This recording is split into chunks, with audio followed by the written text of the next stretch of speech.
ఈరోజు నేను ఒక క్రొత్త స్థలంలో ప్రారంభించబడుచున్న పాత సంఘానికి రావడం చాలా సంతోషంగా ఉంది. నేను రక్షించబడిన తరువాత 78లో ప్రభు నన్ను అద్భుతమైన తన కృపను బట్టి, ప్రేమను బట్టి రక్షించారు. ఆ తర్వాత 79లో అక్టోబర్లో, ఒకవేళ if I'm correct, 9th October Prakash Yesudian గారు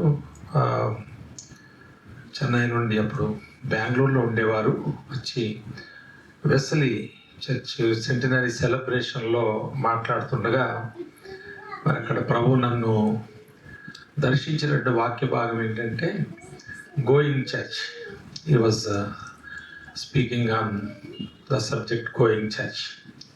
సంఘం వెళ్ళాలి, సంఘం వెళ్ళాలి అంటే సంఘంలో ఉన్నవారు వెళ్ళాలి అని వారు మాట్లాడినప్పుడు మరి ప్రభు నన్ను ఆ మొదటి మాటతో పిలిచినట్లుగా తర్వాత మరికొన్ని మాటలతో నేను గ్రహించాను, స్ట్రెంగ్తన్ అయ్యాను. తర్వాత మరి అనతి కాలంలోనే నేను ఆగలేక, పెద్ద అనుభవం లేకపోయినా పెద్దగా నేను వాక్య ఉపదేశకుడుగా లేక వాక్య సత్యాలు, సిద్ధాంతాలు బాగా ఎరిగిన వాడుగా కాకపోయినా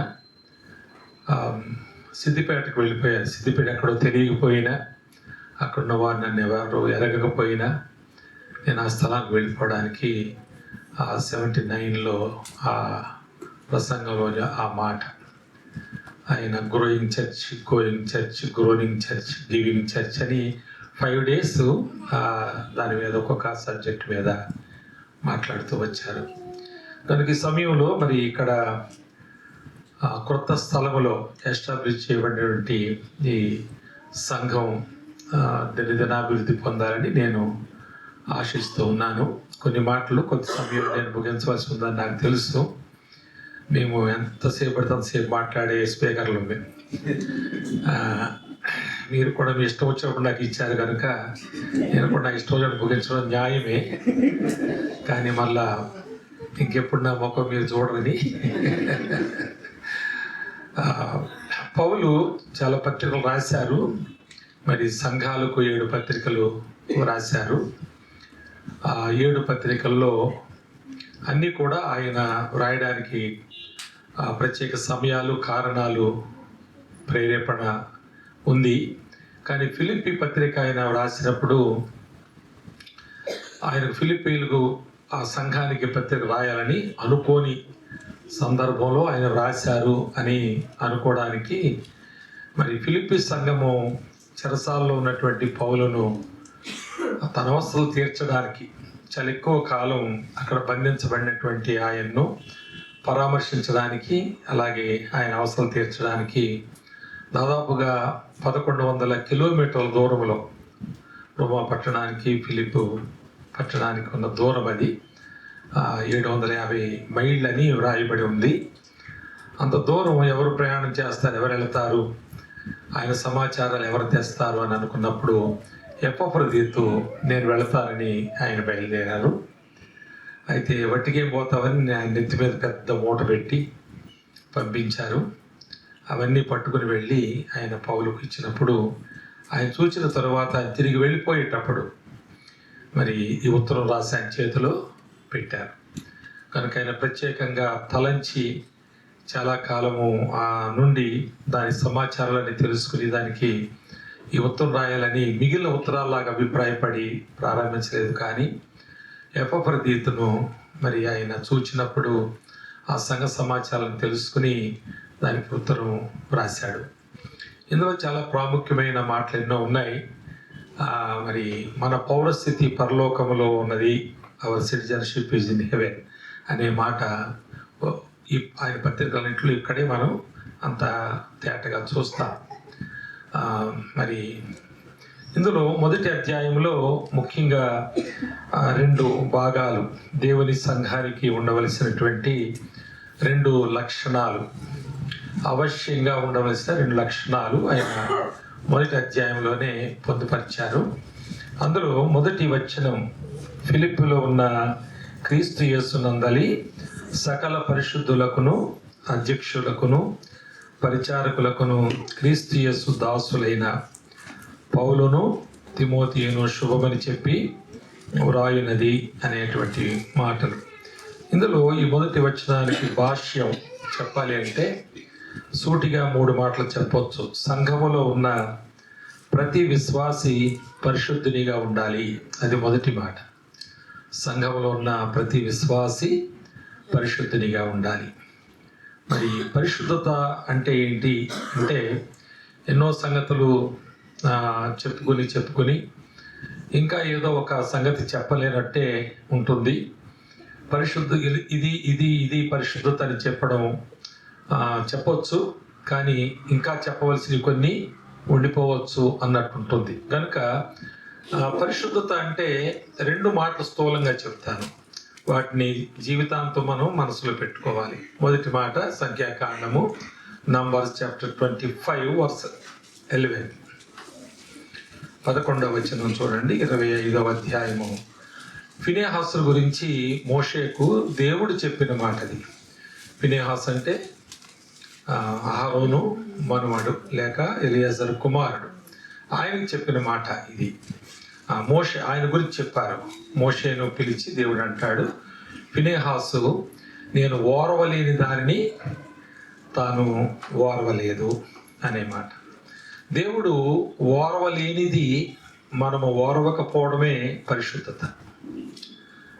ఆ మాట మనం స్థూలంగా జ్ఞాపకం పెట్టుకోవచ్చు. దేవుడు ఏమేమి ఓర్వలేడు అనే లిస్ట్ మనం ఇవ్వలేము. అలా మనం ఇస్తే కొన్ని ఇవ్వగలం, కానీ అన్నీ ఇవ్వలేము. కానీ ఒక మాట మనము మనసులో పెట్టుకోవాలి, దేవుడు ఓర్వలేని దానిని మనము ఓర్వకూడదు, ఆయన వద్దన్న దాన్ని మనం కావాలనుకోకూడదు. మరి అక్కడ జరిగిన సంఘటన మనకు తెలుసును. బిలాము బాలాకు చెప్పినటువంటి చెవిలో చెప్పిన మాట ద్వారా అక్కడ ఒక వ్యభిచార కార్యాలు ప్రారంభించబడ్డప్పుడు మరి తెగులు వచ్చి మరి 24,000 మంది చచ్చిపోయారని ఉంది. అప్పుడు ఫినెహాసు పౌరుషంగా వెళ్ళి ఒక ఈటి తీసుకుని ఒక పురుషుడు ఇశ్రాయేలీయుడు ఒక స్త్రీని కొజ్బి తీసుకువెళ్తున్నప్పుడు ఆయన పొడిచి చంపేయగా ఆ తెగులు ఆగిపోయిందని, ఆ తర్వాత దేవుడు మోషేని పిలిచి ఆ పాపమునకు ప్రాయచిత్తం చేశాడని చెబుతాడు. అది చాలా పెద్ద మాట, గొప్ప మాట. అది ప్రభు చేసే మాట. ఆయన చేయవలసిన పనిని మరి తన మనస్సు కలిగి తాను ఏది ఓర్వలేడో అది ఓర్వలి ఫినెహాసుతో ఒక నిబంధన చేస్తున్నాను అన్నాడు. అది తనతోనే కాదు, తన కుటుంబంతో కూడా ఆ నిబంధన చేస్తానన్నాడు. కనుక మరి పరిశుద్ధత అనగా దేవుడు ఓర్వలేనిది ఓర్వకపోవుట. ఇంకొకటి కూడా చెప్తాను స్థూలంగా, ఆ మాట కూడా మీరు యోహాను మొదటి పత్రికలో 5 అధ్యాయాలు ఉంటాయి. మీరు వినక్కర్లేదు కానీ జాగ్రత్తగా వినండి, లేక నోట్ చేసుకోండి. 5 అధ్యాయాలు ఉంటాయి. 5 అధ్యాయాల్లో 10 సార్లు దేవుని మూలముగా పుట్టినవారు అనే మాట ఉంటుంది. మరి 2వ అధ్యాయం 29వ వచనంలో అది ప్రారంభం అవుద్ది. 5వ అధ్యాయం 18వ వచనం వరకు అది కొనసాగుతుంది. దేవుని మూలముగా పుట్టినవారు. మీరు ఒకవేళ ఎప్పుడైనా మీకు ఆసక్తి ఉంటే, సమయం ఉంటే, ఆ మాటలు ఎక్కడున్నాయి వెతికి ఆ దేవుని మూలముగా పుట్టిన ఎలా ఉంటారని అక్కడ రాయబడిందో అది మీరు రాసుకోవచ్చు. చిన్న నోట్స్ అవుతుంది, అది ఒక పేజీలో, మంచిది. అయితే పరిశుద్ధత అనగా దేవుని మూలముగా పుట్టినవారు, దేవుని మూలముగా పుట్టనివి అని 2వ అధ్యాయంలో మన 16వ వచనంలో ఒక మాట చూస్తాం. దేవుని మూలముగా పుట్టినవారు దేవుని మూలముగా పుట్టనివి చేయకూడదు, అది పరిశుద్ధత. ఏంటి దేవుని మూలముగా పుట్టనివి ఏంటి? శరీరాశయు, నేత్రాశయు, జీవపు డంబము, అవి మనలో ఉండకూడదు. అంతే పరిశుద్ధత. స్థూలంగా చెబుతున్నాను, దైవజనులు ఇంకా మంచి మాటలు, గొప్ప మాటలు చెప్పవచ్చు. కానీ నా మట్టుకు ప్రస్తుతం సంఘములో ప్రతి విశ్వాసి పరిశుద్ధంగా ఉండాలి అనే మాటను ఈ 2 మాటలతో ఎల్లప్పుడూ తూకం వేసుకుంటూ అవి కొలమానంగా పెట్టుకుని మనం జీవించడమే పరిశుద్ధత అని. రెండవ మాట, పరిశుద్ధులందరూ కూడా ఈ ఫిలిప్పీ పత్రికలో 1వ అధ్యాయంలో 1వ వచనం ఉన్నమాట, మరి పరిశుద్ధులందరూ కూడా పరిచారకులై ఉండాలి. మనము పరిచర్య చేయుట అనేటువంటి మాట, అది దేవుని సంఘ క్షేమాభివృద్ధి కొరకు పనిచేయుట అని అర్థం. పరిచర్య అంటే దేవుని సంఘ క్షేమాభివృద్ధి కొరకు పనిచేయుట. కనుక ప్రతి విశ్వాసి పరిశుద్ధులుగా ఉండాలి, ప్రతి పరిశుద్ధులు పరిచారకులుగా ఉండాలి. కనుక నీవేమి చేసినను దేవుని సంఘానికి క్షేమాభివృద్ధి కలిగించాలి. మరి పౌలు కొరింథీయులకు రాస్తూ 1వ పత్రికలోని 14వ అధ్యాయంలో సంఘ క్షేమాభివృద్ధి, సంఘ క్రమాల గురించి రాస్తాడు. చాలా చక్కగా అధ్యాయం అంతా సంఘంలో ఉన్న నాయకులు ముఖ్యంగా దాన్ని చదవాలి. సంఘ క్షేమాభివృద్ధి కొరకు అనే మాట 7 సార్లు ఉంటుంది అందులో, 7 times. నువ్వేది చెయ్యి. 26వ వచనంకి వచ్చినప్పుడు ఆ కొరింథీ 1వ పత్రిక 14లో అంటాడు, వాడు పాట పాడాలనుకుంటున్నాడు, వాడు బోధ చేయాలనుకుంటున్నాడు, వాడు భాషలు మాట్లాడుకుంటున్నాడు, వాడు తర్జుమా చేయాలనుకుంటున్నాడు, ఈ విధంగా మరి ప్రవచించాలనుకుంటున్నారు, నానా విధములైనటువంటి ఆలోచనలు మీరు కలిగి ఉన్నారు. సరే చేయండి, ఎందుకంటే ఇది పోట్లాడ సంఘం కదా. ఆ 1వ అధ్యాయంలో మనం చూస్తాం, క్లోయే ఇంటి వారు అని నేను తెలుసుకున్నాను. ఒకడు పార్టీ, మరొక పార్టీ. కనుక వాడు పాడితే నేను పాడొద్దా, వాడు వాయిస్తే నేను వాయించొద్దా, వాడు బోధిస్తే నేను బోధించొద్దా అన్నట్టుగా వాళ్ళు చేస్తూ ఉన్నటువంటి దాన్ని చూసి తాను ఏమన్నాడంటే, సరే బాబు మిమ్మల్ని ఆగమంటే ఆగివాళ్ళు కాదు, ఎందుకంటే పేతురులు అని కొందరు అంటారు, అపోల్లో వాడని, నా వాడని, కొందరు సూటిగా మేము యేసు ప్రభు వాడు డైరెక్ట్గా మీ అందరికీ తలదన్ని వాళ్ళం అంటారు, మిమ్మల్ని ఎవడాపాలి కనుక సరే మీరు ఏం చేస్తారో చేయండి. కానీ అక్కడ 26వ వచనం అంటాడు, సరే మీరు ఏది చేసిన సంఘానికి క్షేమాభివృద్ధి కలిగించండి. మీరేదో కనుపరుచుకోవడానికి కాదు చేయడం, లేక పోటాపోటీలుగా కాదు చేయడం, నాకు అవకాశం ఇవ్వలేదు అనేటువంటి ఆవేశంతో కాదు మీరు ఆ పనులు చేయడం. కొన్నిసార్లు అంటారు, ఆయనకు ప్రార్థన ఇవ్వకపోయారా, ఏం గొడవ పెడతాడు తర్వాత అంటారు కొన్ని చోట్ల, ఓ ప్రార్థన పడైపోయారు అన్నట్టు. కనుక ప్రోగ్రాంలో ఆయన పేరు పెట్టండి, లేకపోతే పెద్ద గొడవ చేస్తాడు అన్నట్టుగా అట్లా వద్దు. అది దేవుని సంఘ క్షేమాభివృద్ధి కొరకు నువ్వు ప్రార్థించే అర్హత కోల్పోతావు. మరి బోధించే బోధకులను కూడా నాకు ఇవ్వకూడదా, ఆయన మా పాస్టర్ గారు కంటే నేను ఎన్నో రెట్లు ఎక్కువ చదివాను అన్నాడు ఒక ఆయన బలర్షాలు. కానీ ఒక ప్రసంగం అన్న ఆయన ఇవ్వచ్చు కదా, నాకు ఇంతకాలం చెడుతున్నాను అన్నాడు. కనుక పాస్టర్ గారు ఎంత చదివారు, నేనెంత చదివాను అనే దాంతో నీకు ప్రసంగాలు కాదు. నువ్వు ఒకవేళ నీ దగ్గర ప్రసంగం ఉంటే దైవజనంతో పంచుకొని ఈ కొన్ని మాటలు ప్రభు నన్ను ప్రేరేపిస్తున్నాడండి, మరి ఒకవేళ మీకు అవకాశం ఉంటే కొన్ని నిమిషాలు నేను ఈ మాటలు చెప్పాలని ఉంది, అవి సంఘ క్షేమాభివృద్ధి కొరకే తప్ప మరో విధం కాదు, మీరు కూడా అనుమతిస్తే మాత్రమే నేను ముందుకు వస్తాను అని ఒకళ్ళు అడగవచ్చు. అలాంటి ప్రేరేపణ ఉంటే పంచుకోవచ్చు. ప్రభువు కూడా ఆయనతో మాట్లాడి ఆయనకు అవకాశం ఇచ్చేటట్లుగా దైవజన్ని నడిపిస్తారు. కాబట్టి మరి ఆ మాట చెప్తాడు ఆ 26వ వచనంలో, సరే మీరు ఏమన్నా చేయండి అయ్యా, నేను మిమ్మల్ని ఆపలేను, కానీ ఏది చేసినా సంఘ క్షేమాభివృద్ధి కొరకు చేస్తున్నావా అంతే. అది ముఖ్యమైన మాట. కనుక మరలా చెబుతున్నాను, why I'm repeating again and again this 3 things అంటే మన హృదయాల్లో ముద్రించబడాలి, ప్రింట్ అవ్వాలి. ఇవి ప్రతి విశ్వాసి పరిశుద్ధునిగా ఉండాలి. పరిశుద్ధత అనగేంటో చెప్పాను. రెండవది, ప్రతి పరిశుద్ధులు పరిచారకులై ఉండాలి. మేము మా దాపునకు రావద్దు, మేము పరిశుద్ధులం అని అంటారు యెషయా గ్రంథంలో. వాళ్ళు దేవుని నాసికారంధ్రాలు పొగలాగున్నారంటే వాళ్ళు, మేము పరిశుద్ధులు, మా దాపునకు రావద్దు, మేము వస్తాం వెళ్ళిపోతాం, మా భక్తి మాది అని అనుకునేటువంటి వారు పనికిరారు. దేవుని సంఘంలో వారు జీవత్యవాళ్ళు లాంటి వారు. కనుక వారు పరిచారకులై ఉండాలి. తప్పనిసరిగా వారు పరిచర్య, వారు ఏం చేసినా ఏం చేయాలి, వాళ్ళు ఏం చేసినా ఎందుకు చేయాలి, సంఘ క్షేమాభివృద్ధి కొరకు చేయాలి. మూడవ మాట, ప్రతి పరిచారకుడు అధ్యక్షుడుగా ఎదగాలి. తర్వాత మాట అదే, ఆ మొదటి వచనంలో ఈ 3 మాటలు ఇమిడి ఉన్నాయి. ప్రతి విశ్వాసి పరిశుద్ధంగా బ్రతకాలి, ప్రతి పురుషుడు పరిచర్యలో పాల్గొనాలి. ప్రతి పరిచారకుడు ఏం కావాలి? అధ్యక్షుడు కావాలి. అనగా మనం ఎదుగుతూ ఉన్న విధానం అధ్యక్షుడి స్థానానికి ఎదగాలి. అది కోరుకునేది కాదు, లేక పోటీ పడి గెలిచేది కాదు. అది ఎదుగుట, ఆ స్థానానికి ఎదగాలి. ఎదిగినప్పుడు మనం నిజంగా దేవుని సంఘాన్ని చాలా చక్కగా నడిపించడానికి ఆత్మదేవుడు మనకు సహాయం చేస్తాడు. ఆ ప్రేరేపణతో మనం సంఘానికి నాయకత్వం వహిస్తున్నప్పుడు, మరి అధ్యక్షుడు అంటే పదవి కాదది, అది పని. అధ్యక్షుడు అనేది ఆ పదవి పని. పదవి అంటే చలాయించేది కాదు, అది పని చేయడానికి తాను ముందుండే వ్యక్తిగా మనం చూడవచ్చు. ఇంగ్లీష్లో సేయింగ్ ఉంది కదా, leader is he who knows the way, who goes the way and then he shows the వే.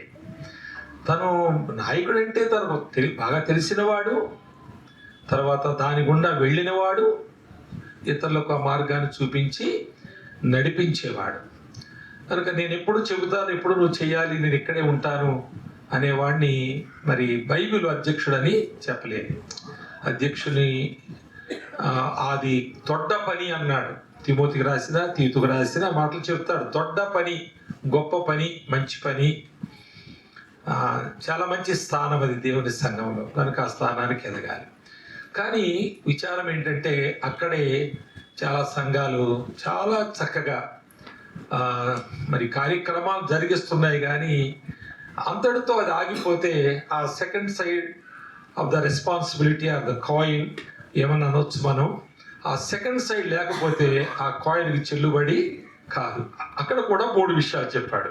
అందులో మొదటి విషయం చూడండి, మొదటి అధ్యాయంలోనే 27, 28, 29, 30 వచనాల్లో ఆ 3 మాటలు మనకు కనిపిస్తాయి. అందులో మొదటి మాట మరి సువార్త విశ్వాస పక్షమున మనం పోరాడాలి అనేటువంటి మాట. సువార్త విశ్వాస పక్షమున పోరాడుట అనేది మన ఇన్వార్డ్ యాటిట్యూడ్ అయి ఉండాలి. మన లోపల ఎల్లప్పుడూ మనం నమ్మిన సువార్త విషయమై తొణకక బెణకక బలహీనపడక దాని విషయమై మనం ఒక లోపల కలిగి ఉండేటువంటి ఆ బలం, అది మనము పోరాడినప్పుడు విజయాన్ని తీసుకురాగలదు. ఎన్నో పరీక్షలు మనకు వస్తాయి, నమ్మిన వారికి ఎన్నో పరీక్షలు ఉంటాయి. తరువాత మరి ఇందాక చెప్పారు కదా, నీతిగా నడవాలి కాబట్టి ఎందుకు మాకు ఇవ్వాలి, కొందరు మానుకొనుచున్నట్లుగా చెప్పినప్పుడు దైవజనులు చెప్పారు. మరి ఎన్నో గొడవలు ఉంటాయి, నష్టాలు ఉంటాయి, కష్టాలు ఉంటాయి, హేళనలు ఉంటాయి, ఇబ్బందులు ఉంటాయి. అలాంటప్పుడు మనము సువార్త విశ్వాస పక్షమున పోరాడుట అనేది ఒక పోరాటం మనలో ఉండాలి. అది సువార్త విశ్వాస పక్షమైన పోరాటం. మనం ఏ పోరాటంలో ఉండకూడదండి క్రైస్తవులు. ఆ పోలీస్ స్టేషన్లో, ఆ కోర్టులో, పంచాయతీలో ఏవో గొడవలు పెట్టుకుని నలుగురు కూర్చోబెట్టి మాట్లాడతాం మేము. ఇలాంటి పోరాటాలన్నీ మనం డ్రాప్ అయిపోవాలి, వాటిని వదిలేసేయాలి. దానికంటే మరి వానితో పోరాడి గెలవడం ప్రయత్నం కంటే అది సహించడం మేలని పౌలు కొరింథీయులకు కూడా వ్రాస్తాడు. మరి తీర్పు తీర్చడం కొరకు అన్యుల దగ్గరికి పోవడం, న్యాయస్థానాలకు పోవడం అనేటువంటిది మరి దానికంటే సహించడం మేలు కదా అంటాడు. లేక మీలో బుద్ధిమంతుడు ఒకడైనా లేడా అంటే, మీలో న్యాయం చెప్పాడు ఒకడన్నా లేడా? మరి చెబితే వాళ్ళు వినాలి కదా. వినని వాడిని అన్యుడుగా మీరు వెలివేయాలంటే అతను విడిచిపెట్టాలి. కానీ దాని గురించి మీరు కోర్టులో మట్టి తిరగడం, అవి ఆ పోరాటాలు మనం ప్రారంభిస్తే ఈ పోరాటం ఉండదు మనలో, ఇది సాగదు. కనుక 3 మాటలు చెబుతున్నాడు. ఈ మాట విశ్వాసులు చెబుతున్నాడు, ఈ మాట పరిశుద్ధులు చెబుతున్నాడు, ఈ మాట పరిచారులు చెబుతున్నాడు, ఈ మాట అధ్యక్షులు కూడా, సంఘములో ఉన్న ప్రతి వారికి ఈ మాట వర్తిస్తుంది. మనమందరం కూడా సువార్త విశ్వాస పక్షమున పోరాడుట అనేది. మరి దీన్ని ఎన్నో ఉదాహరణలు చెప్పొచ్చు. ఇప్పుడు ఒకవేళ సమయం కాదేమో కానీ, అలాంటి పోరాటం నీ జీవితంలో ఏదైనా ఒక నీ అనుభవంలో ఏదైనా ఉంటే దేవునికి స్తోత్రం. దాన్ని బట్టి ప్రభువును స్తుతించు. దానివల్ల పొందిన నష్టము బట్టి బాధపడకు. కష్టం కొరకు బాధపడకు, నువ్వు పోగొట్టుకున్న దాని కొరకు బాధపడకు, నీ మీద నిందలు వేసి నేరాలు మోపి నిన్ను అవమానపరిచేందుకు బాధపడకు.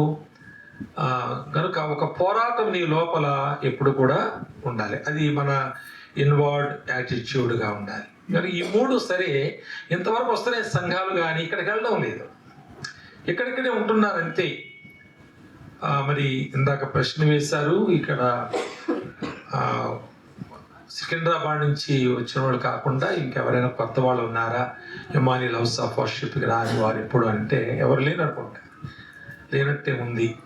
మరి లేనట్టే ఉంటే ఇది మరొక మనం అక్కడి నుంచి ఇక్కడికి మార్చుకున్నాం, ఇక్కడ మొదలు పెడతాం, అక్కడ కార్యక్రమాలే అక్కడలాగే ఇక్కడ కూడా చేస్తాం, మా స్టైల్ ఆఫ్ వర్షిప్ ఇది, లేక మా సంఘక్రమం ఇది, ఏదో మనం చెప్పుకుంటుంటాం. మనం సరిపోదది. ఇలాంటి పోరాట పటిమ మనలో ప్రతి వారు అది సంతరించుకోవాలి. రెండవ మాట ఏమంటాడంటే, మీరు క్రీస్తు సువార్త తగినట్లుగా ప్రవర్తించుట.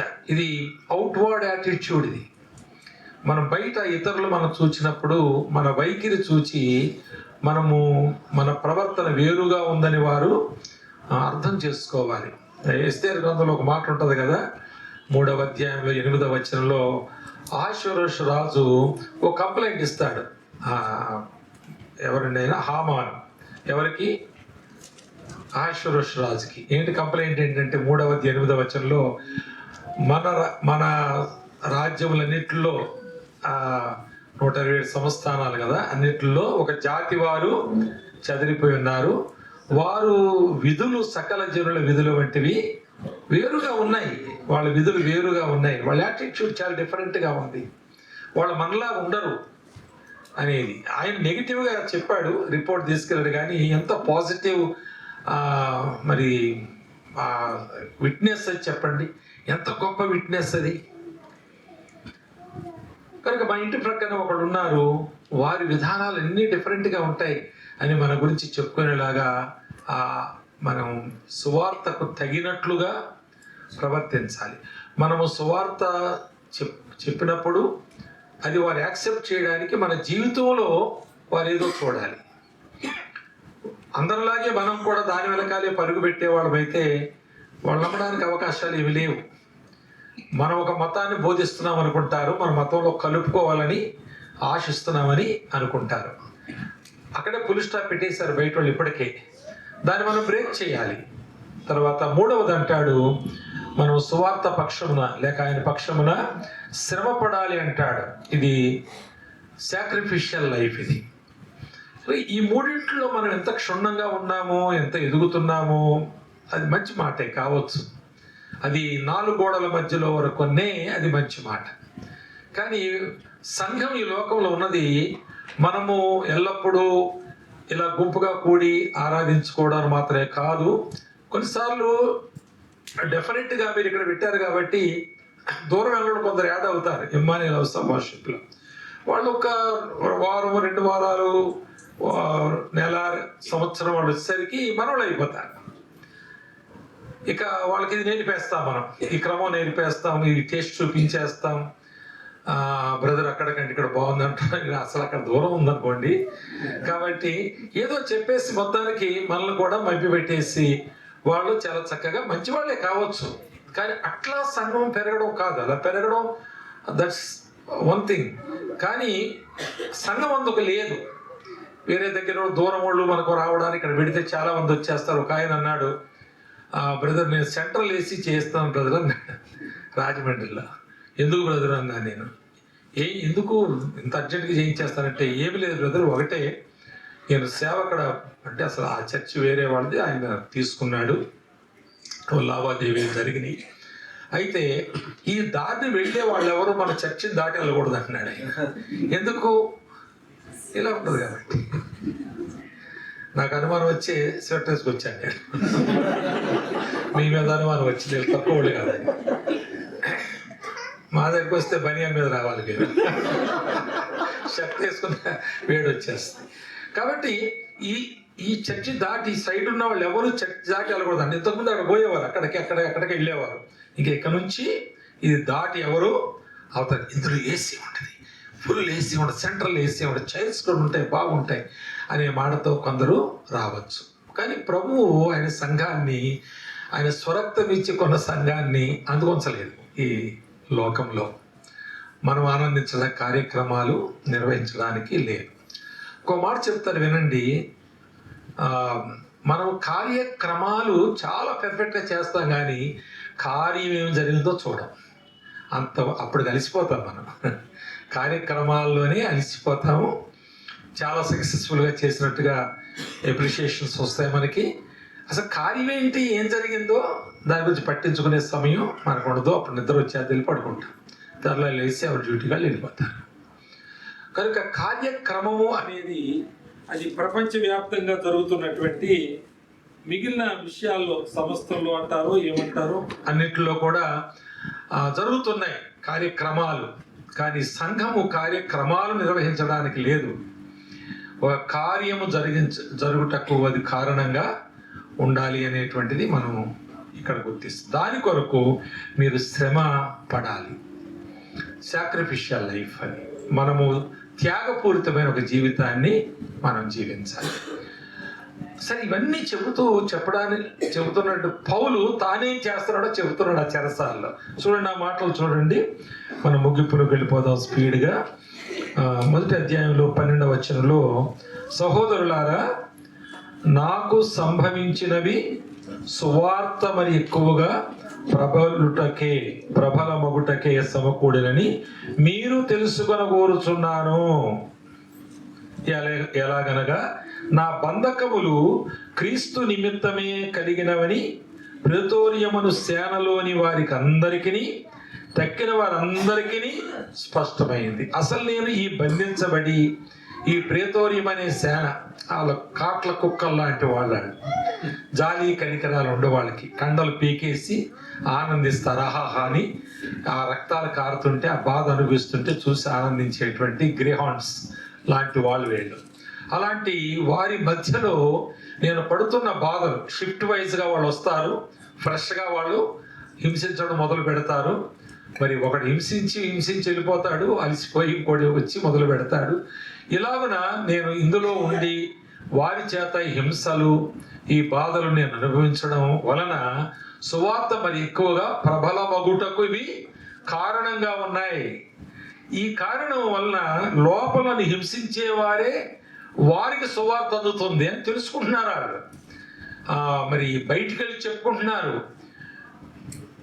కొత్తగా ఒక ఆయన జైల్లో వేశారు, మాకు అప్పగించారు హింసించమని, హింసిస్తున్నాము. కానీ నిజంగా ఆయనలో ఏదో మాకు ఇంతకు ముందు మేము హింసించిన వారు చాలా మందిలో ఉండనటువంటి గుణలక్షణాలు, ఆ వైఖరి, ఆ ముఖ వైఖరి, ఆయన మాటలు అంతగా మేము చేస్తూ ఉన్నా ఆయన ఇస్తున్నటువంటి సాక్ష్యము, మా కొరకు చేస్తున్న ప్రార్థన, మా యోగక్షేమాలు, మా భార్య పిల్లల విషయం అడిగి ఆయన తెలుసుకుంటూ మాతో ఇంత బాధలు పెడుతున్న వారి మీద కొంచెం కోపం కూడా అన్నాడు ఆయన చూపించలేదు. ఏంటి కారణం అంటే వారికి ఒక సంగతి తెలిసిందంట, ఈయన ప్రభువైన యేసుక్రీస్తు బట్టి ఇక్కడికి వచ్చాడు, కానీ ఈయన ఏ విధమైన లోపం ఉన్నవాడు కాడు అని వారు తెలుసుకుంటున్నారట. కనుక పౌలు అంటున్నాడు, సంఘము ఎలా ఉండాలో చెబుతూ మరి తాను స్వార్థ విషయమై తాను తీసుకున్నటువంటి బాధ్యత సంఘములో ఉన్న వాళ్ళందరూ తీసుకోవాలి అని చెబుతూ ఉన్నాడు. మరి ఈ బాధ్యత తీసుకోకపోతే మనది కూడా ఒక మత కేంద్రంగా మిగిలిపోద్ది. మరి ఎంజే భాస్కర్ రావు గారు, నేను చాలా స్థలాలకి, చాలా కాదులేండి కొన్ని స్థలాలకి మేము ప్రయాణాలు చేశాము, కలిసి పరిచయం చేశాము. ఫ్యామిలీ మీటింగ్స్లో మేమిద్దరమే జంటగా వెళ్ళేవాళ్ళం కొన్ని స్థలాలకి. మీకు కూడా తెలియకపోవచ్చేమో, 83లో నుంచి ఆయన నాకు పరిచయం, 1983 నుండి. ఇది అప్పుడు పుట్టలేదు. ఆ తర్వాత గుడ్ న్యూస్ సెంటర్, తర్వాత గొడవలు అవన్నీ కొంచెం కొంచెం నాకు తెలుసు, ఎక్కువ ఇక్కడ లేను. కానీ మేమిద్దరం ఒకే మరి ఆర్గనైజేషన్ బోర్డులో మెంబర్స్గా, ఆయన ప్రెసిడెంట్గా ఉన్నారు. ఆ విధంగా నేను కూడా అందులో ఒక మెంబర్గా ఉన్నాను ఒక స్థానంలో. అలా మేము కలిసి పనిచేసాం. ఆయన ఎప్పుడు కూడా ఒకటే మాట అంటుండేవాడు. ఆయన సిఎస్ఐ బ్యాక్గ్రౌండ్స్ వచ్చారు, వాళ్ళ నాన్నగారు నీకు తెలుసులేండి అన్నీ నేను చెప్పక్కర్లేదు. కానీ ఆత్మల రక్షణ విషయంలో ఆయన ఎప్పుడు ఒక భారము మరి కలిగి వ్యక్తం చేసేవాడు కొన్ని మాటలు. కానీ చివరికి ఒక మాట అనేవాడు, ఈ పట్టణంలో అది సాధ్యం కాదు, అది చాలా తక్కువ. ఎక్కడైనా పల్లెటూరులో మీరు బెస్ట్ బ్రదరు, మీరు బెస్ట్ అండి, ఆ పల్లెటూరులో అమ్మట మీరు ఉండి కొన్ని ఆత్మ సంపాదించుకుంటున్నారు, మాకు ఆడు ఇందులోకి వస్తాడు, ఈడు అందులోకి వెళ్తాడు, ఇక ఇంతే సరిపోతుంది మాకు అంటున్నాడు. అంతకే సరిపెట్టుకోవద్దు. ఒక భారం కలిగినటువంటి దైవజనుడు ప్రారంభించినటువంటి పరిచర్యలో మరి ఇంకా మనం ఉన్నాం. దాన్ని ఆ లెగసీని మనము కొనసాగించే బాధ్యత మనం కలిగిన వారంగా ఉండాలి. కనుక యాండ్రూ ముర్రే అనేటువంటి ఒక దైవజనుడు ఒక మాట అన్నాడు, there are only 2 classes of Christians, one is soul winners and the second one is back sliders అన్నాడు. Only 2 classes of Christians even in Emmanuel house of worship, మా సంఘంలో కావచ్చు, ఎక్కడైనా కావచ్చు, 2 క్లాసులు అంటాడు ఆయన, డివైడ్ చేశాడు. ఒకరు ఆత్మల సంపాదకులు, రెండో వారు వెనకబడ్డవారు. మరి మనం ఏ స్థానంలో ఉన్నాము అనేది మనం తప్పనిసరిగా ఆలోచన చేయాలి. మన సంఘము నుండి మిషనరీస్ని పంపించేటువంటి ఒక ప్రణాళిక 10 సంవత్సరాల నుంచి ఇది ప్రారంభించాలనేది ఒక ప్రణాళిక జోసేఫ్ గారి ఇంట్లో జరిగింది. ఇంతవరకు ప్రార్థన కూడికలు అవి చక్కగా కూడుకున్నాం అని చెప్పారు జోసెఫ్ రాయ్ గారు. మరి మన మధ్య ఉండడం చాలా సంతోషం. ఆయన చాలా హై రెస్పాన్సిబిలిటీ కలిగిన వ్యక్తి వాళ్ళ ఊర్లో. నేను ఆ మీటింగ్స్కి వెళ్ళాను, యాన్యువల్ మీటింగ్స్కి, అక్కడ నాకు అర్థమైంది. సరే, కనుక ఇక్కడ మనము సువార్త ప్రకటించుట అనేది ఇక్కడ ఎలా జరుగుతుందో, ఎంతవరకు జరుగుతుందో, ఎంత పర్సెంట్ జరుగుతుందో, కానీ ఇందులో మిషనరీస్ని పంపించవచ్చు. కానీ ఆ గురి 10 సంవత్సరాల నుంచి ఇక్కడ దీన్ని అలవాలు చర్చిగా ఒకటి ఉండాలనే ఆశ ఉన్నట్లే మరి మళ్ళీ వాళ్ళే వచ్చారు ఇక్కడికి, అంతే కదా, వాళ్ళే వచ్చారు. అంటే ఇప్పుడు సంఘాలు 2 అయినాయి, విభజించబడి కాదు, అది ఎక్స్టెన్షన్గా బ్రాంచ్గా 2వది అయింది. కానీ విశ్వాస సంఖ్య ఒక్కటి కూడా పెరగలేదు. పెరిగిందా? పెరిగితే అక్కడ ఎవరు రావడం. కనుక రక్షించబడి కొత్తగా వచ్చేవారు ఎవరు అనే దాని మీద ఈ సంఘం దృష్టి పెట్టాలి. ఇప్పుడిప్పుడే ప్రారంభించామని చెప్పకండి. మీరు ఇప్పుడిప్పుడే స్థలానికి వచ్చారంతే, ఎప్పుడో ప్రారంభించారు. ఇప్పటికీ అది జరిగి ఉండవలసింది. ఎందరినో మీ దగ్గర నుంచి యేసు పేరు లేని స్థలాలకి పంపించవలసింది. అంత ఆ స్తోమత మీకుంది. కానీ అలాగా ఆ నడిపింపు లేక ఆ విధమైనటువంటి ఒక ప్రోగ్రాం, ఒక గురి లేక ఒక దర్శనము ఈ సంఘానికి రావాలని నేను ఆశిస్తున్నాను. మరి యాండ్రూ ముర్రే గారు ఏం చెప్పారు అంటే, 2 తరగతులు మనలో ఉన్నారని. ఒకరేమో సోల్ విన్నర్స్. మరి వాళ్ళు ఎవరు ఉన్నారు చేయత్మంటే ఎవరు ఎత్తుతారు ఇక్కడ నాకు తెలియదు. మరి మిగిలిన వాళ్ళంతా ఎవరైనా చెప్పాడు ఆయన అంటే ఎక్కడ కూర్చున్నవాడు అనమాట, వెనకబడ్డ వాళ్ళని చెప్పాడు. చాలా పౌరుషంతో చెప్పిన మాట అనిపిస్తుంది. అది తెలియకముందు నాకు కొంత పౌరుషం ఉంది, కానీ ఇది తెలిసాక మరీ ఎక్కువ పౌరుషం పెరిగిపోయింది నాకు. 1565లో మొట్టమొదటిగా ఫిలిప్పీన్స్ సువార్త వెళ్ళినప్పుడు అక్కడ ఒక క్రైస్తవుడు లేడట. కానీ ఇప్పుడు 90% క్రిస్టియన్స్ ఉన్నారు. ఎప్పుడండి? 1565లో సువార్త వెళ్ళినప్పుడు. మరి 1770లో చైనా దేశానికి సువార్త వెళ్ళినప్పుడు ఒక 1% క్రిస్టియన్స్ ఉన్నారంట. ఇప్పుడు 5.1% క్రిస్టియన్స్ ఉన్నారంట. 1818లో మరి కొరియాకి సువార్త వెళ్ళిందంట. ఇప్పుడు 29.4% కొరియన్స్ క్రిస్టియన్స్ ఉన్నారంట. మరి ఇలాగ మనం స్టాటిస్టికల్గా చూస్తే మన దేశానికి ఎప్పుడు వచ్చింది సువార్త? 52లోనే వచ్చింది, ఓన్లీ 52. ఆయన ఎవరండి? థామస్ గారు. థామస్ తీసుకొచ్చారు. మరి ఆయన కేరళ వచ్చారు, మెడ్రాస్లో చనిపోయారు. మరి ఆ తర్వాత ఇప్పుడు ఇండియన్ మరి స్టాటిస్టిక్స్ మనం చూస్తే క్రిస్టియన్స్ ఎంతమంది అంటే 3.24 అది అంటారు, ఇటు అంటారు, అటు అంటారు. పోనీ 5% వేసుకుందాం. 52లో అందరికంటే ముందు మనకు సువార్త వచ్చింది మన దేశానికి. కానీ కారణం ఏంటంటే మనం సువార్త విశ్వాసపక్షముగా పోరాటము లేదు, సువార్తకు తగిన ప్రవర్తన లేదు, లేక దాని కొరకు శ్రమపట్టు కూడా లేదు. అందులో లోపము లేకపోతే ఎందుకు జరగదు పని? అది మనం ఆలోచన చేయవలసినటువంటి తీవ్రమైన విషయం. ఇప్పుడు 1793లో విలియం కేరీ గారు వచ్చారంట రేడికి, సిరంపూర్, కలకట్టా వచ్చారు, సిరంపూర్లో ఉన్నాడు. మరి ఆయన ఎన్ని పనులు చేశాడండి. ఏదో కాపులర్ అంటారు కదా, చెప్పులు బాగు చేసుకున్నాయని చెబుతారు కదా ఆయన గురించి. ఎన్ని పనులు, విస్తారమైన పనులు. మన దేశంలో పోస్టల్ డిపార్ట్మెంట్, పోస్టల్ అనే మాట లేనప్పుడు దాన్ని ప్రారంభించినోడు ఆయన. బ్యాంకింగ్ అసలు ఆ సిస్టమే లేనప్పుడు దాన్ని ప్రారంభించినోడు ఆయన. ఆయన సువార్తకు వచ్చాడు ఇక్కడికి. ఆ మ్యాప్ మీద చేపెట్టుకుని ప్రార్థన చేసామంట. ఆయన దేశంలో ఉన్నప్పుడు ఆయన షాప్లో పని చేసుకుంటూ ఇండియా మ్యాప్ మీద చేపెట్టి ప్రార్థన చేసామంట.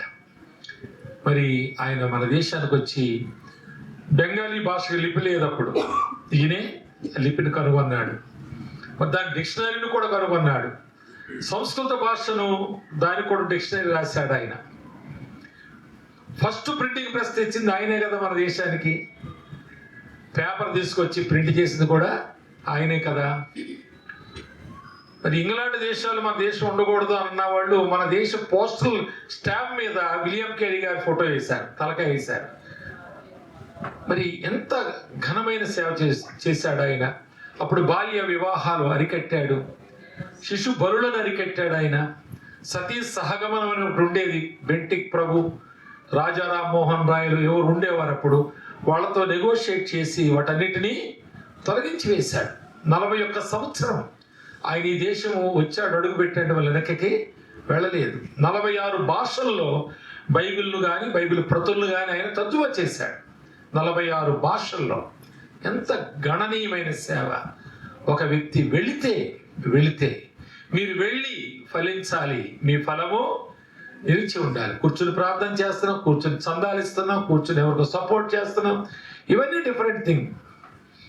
మనం వెళ్ళాలి, వెళ్ళకపోతే పని అవ్వదు. ప్రభువు రాకపోతే పని అవ్వనట్టు. ఆయన ఈ లోకానికి వచ్చాడు, మనం వెళ్ళాలి.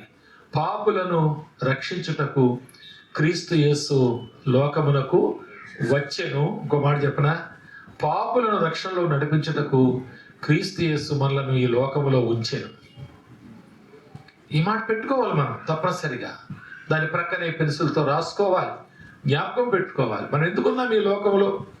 ఇప్పుడు బాప్తిసం ఇచ్చేటప్పుడు ఒక అబ్బాయిని తల్లిదండ్రులు తీసుకొచ్చారు, మా అబ్బాయి బాప్తిసం తీసుకుంటాడని. ఆ బాబుని ఒక పాస్టర్ గారు అడుగుతారు, బాబు నువ్వు బాప్తిసం ఎందుకు తీసుకుంటున్నావు అంటాడు. పరలోకి వెళ్ళాలి సార్ అంటాడు. వెంటనే ఆయన ముంచేసి అలా ఉంచి కొంతసేపు తర్వాత పైకి తీసి, అమ్మ మీ వాడు పరలోకి వెళ్దాం నమ్ముకున్నా అంట, పరలోకి పంపించాను, ఇదిగో బాడీ తీసుకెళ్ళనంటే నేను తప్పు చేసినట్టు ఆయన. ఆ రోజు చస్తే తప్పుడు పరలోకి వెళ్తాడు. తర్వాత వెళ్తాడో తెలియదు కానీ ఆ రోజు అయితే తప్పుడు వెళ్తాడు కదా. కనుక నువ్వు పరలోకం వెళ్ళడానికి నమ్ముకుంటే ఇప్పటివరకు బతకవలసిన అవసరం లేదు ఇక్కడ కూర్చున్న వాళ్ళు ఎవరికి కూడా. కానీ పరలోకానికి మనం సాక్షులముగా ఉండాలి.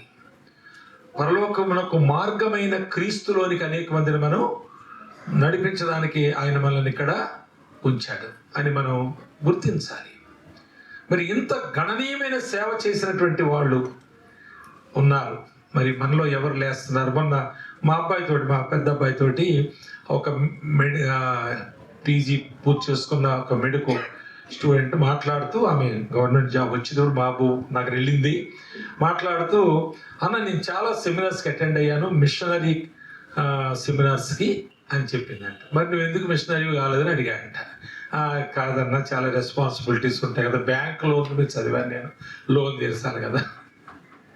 అమ్మ నాన్న ఒప్పుకుంటారా? మరి ఎందుకు వెళ్ళావు కాన్ఫరెన్స్కి?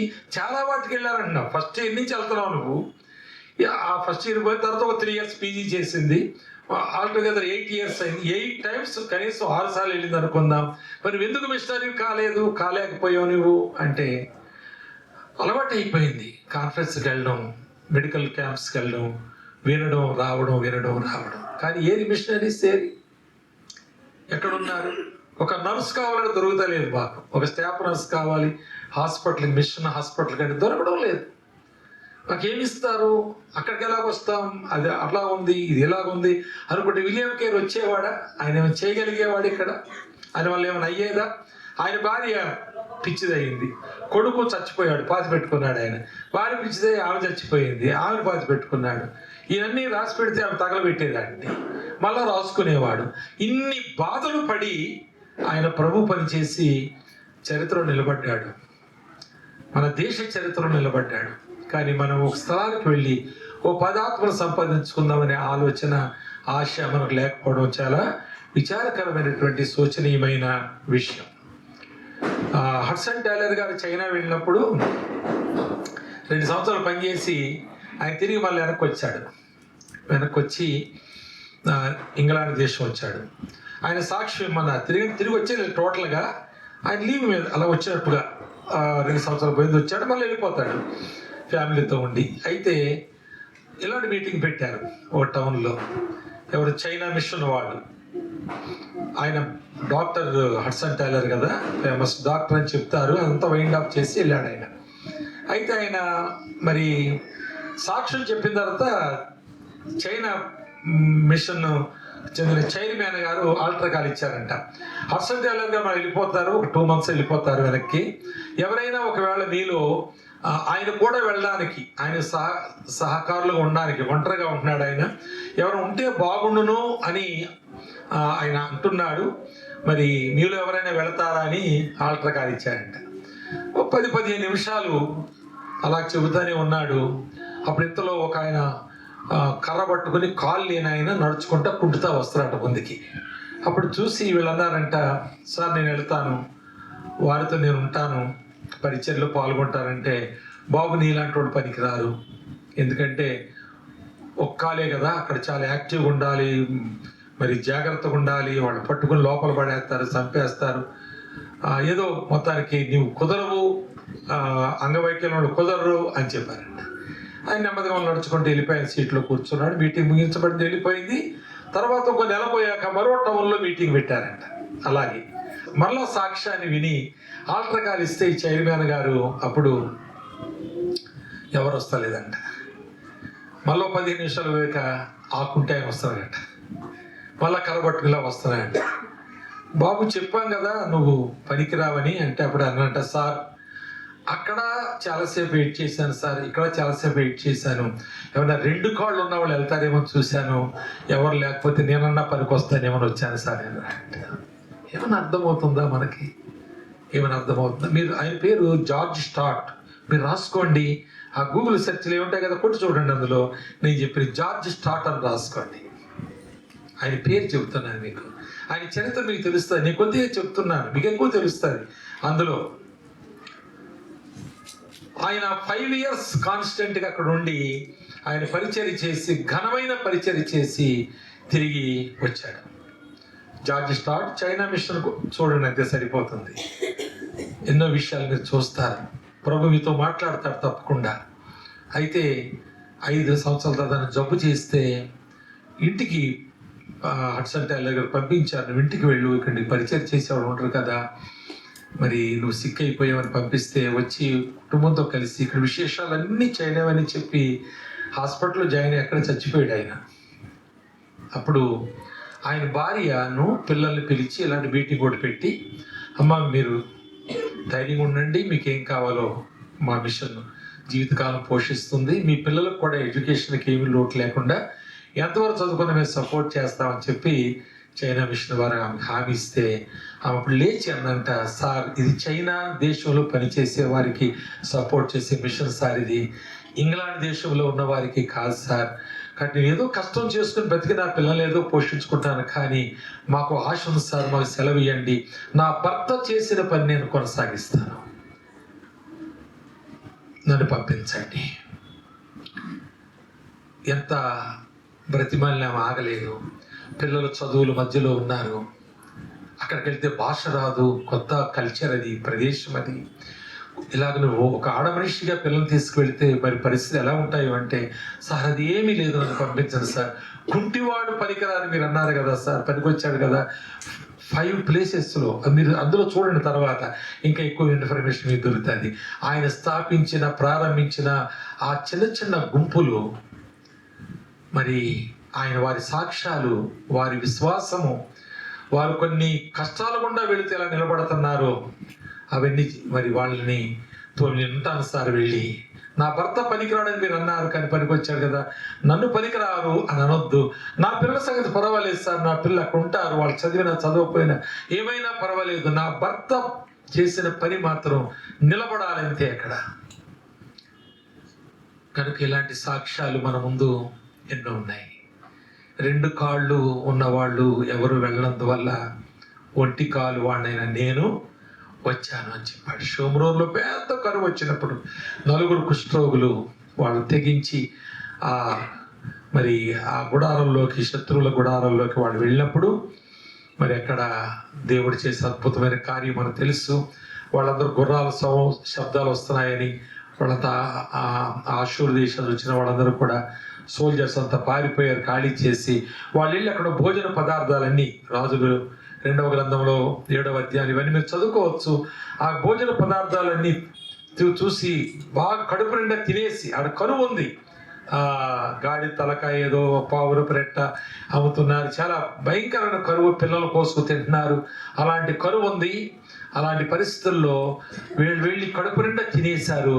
తర్వాత అక్కడ వస్త్రాలు దొరికినాయంట, అక్కడ బంగారం దొరికిందంట, వెండి దొరికిందంట, సొమ్ములు దొరికినాయంట. మీరు చదువుకోండి మాటలన్నీ, 7వ అధ్యాయం 8, 9, 10 వచ్చి చదువుకోండి. తర్వాత అవన్నీ దొరికితే అన్ని పోజేసుకుని దాచిపెట్టుకోకూడడానికి వెళ్ళి అవి తీసుకుని దాచిపెట్టుకోకూడడానికి వెళ్ళి తీసుకుని దాచిపెట్టి, అప్పుడు 9వ వచనంలో ఒక మాట అంటారు వాళ్ళు, మనము చేయుచున్న పని మంచిది కాదు, మనమే తింటున్నాము, మిగిలింది మనమే దాచుకుంటున్నాం.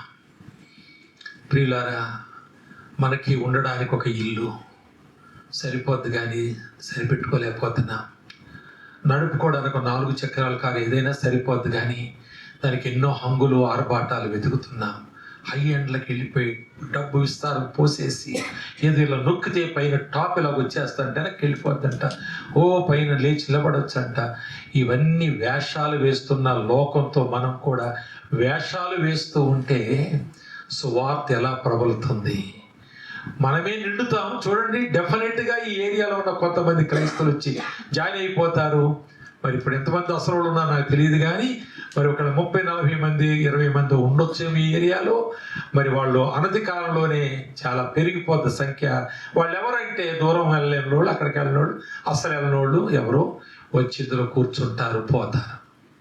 అది కాదు, ఇది సువార్త దర్శనం. మనము చేస్తున్న పని మంచిది కాదు, మనమే తింటున్నాం, మిగిలింది మనమే దాచుకుంటున్నాం, వెనకేసుకుంటున్నాం. ఎంత విస్తారమైన పని ఉంది, అవసరం ఉంది. నువ్వు సువార్తకు వెళ్ళు, అక్కడ నీకు అర్థమవుతుంది. మీరు ఎవరికో సహాయం చేస్తుంటారు కొన్నిసార్లు. నేనేం చెప్తానంటే, ఇవ్వండి, ఎవరికో సహాయం పంపించండి, కానీ మీరు పర్సనల్గా వెళ్ళి ఒక 2 రోజులు వాళ్ళతో ఉండండి. చూడండి, మీరు పంపించేసరిగా యూజ్ అవుతుందా, లేక మీరు పంపించేదాన్ని సరిపోవడం లేదా, లేక ఆయన శ్రమ చూడండి, ఆయన పరిచయంలో పాలుపప్పులు పొందండి, సువార్త భారం పెంచుకోండి. పౌలు 2 లక్షణాల సంఘంలో ఉండాలని చెబుతున్నాడు. లోపల 4 గోడల మధ్యలో మనం ఎలా ఉండాలో 3 మాటలు చెప్పాడు. మనము బయట ఎలా ఉండాలో 3 మాటలు చెప్పాడు. ఆ బయట ఉండవలసిన విధంగా మనం ఉండకపోతే సువార్త ప్రబలడానికి వేరే మార్గం ఏమీ లేదు ప్రియులారా, వేరే మార్గం లేదు. అందుకే దేవుడు సంఘాన్ని లోకంలో ఉంచాడు. సువార్తకు మనము సాక్షులుగా ఉండడానికి సంఘాన్ని ఉంచాడు. నీవు ఆ సంఘములో ఒక ఆత్మను సంపాదించి చేర్చకపోతే నీవు దేవుని ఉద్దేశానికి ద్రోహం చేస్తున్నావని అర్థం. దేవునిని ఉంచడానికి కారణం విస్మరించి నీవు అభివృద్ధి చెందడానికి ప్రార్థన చేయించుకోవడమో ప్రయాసపడమో చేస్తున్నావని అర్థం. అలాంటి అఘాయిత్యం నీ జీవితంలో ఉండకూడదు, జరగకూడదు. అనేక సంఘాల్లో నేను 100ల కొద్ది సంఘాలకు విస్తారంగా నేను వెళుతుంటాను. బయటికి వెళ్ళినప్పుడు కొన్ని రాష్ట్రాల్లో కూడా నేను చూస్తాను ఆ పరిస్థితిని, వేదన పడతాను. మీకు చెప్పింది చెప్తాను. తిరిగి వస్తాను. ఆ విధంగా కొందరు నిజంగా లేచారు, సమర్పించుకున్నారు, ఉద్యోగాలకు రాజీనామా చేశారు, వారి పిల్లలను వాళ్ళ తల్లిదండ్రులకు అప్పగించారు, సేవ కొరకు వాళ్ళు వెళ్ళిపోయారు అరణ్య ప్రాంతాలకు, యేసు పేరు లేని స్థలానికి వెళ్ళిపోయిన వాళ్ళు ఉన్నారు.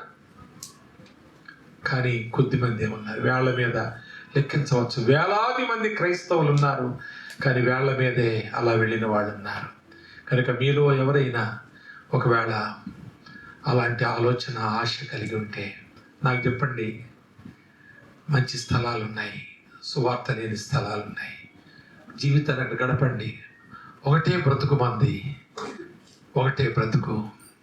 ఎపిక్యూరస్ అనే ఒక ఫిలాసఫర్ ఒక మాట అన్నాడు, while you are death is not, when death is you are not అన్నాడు.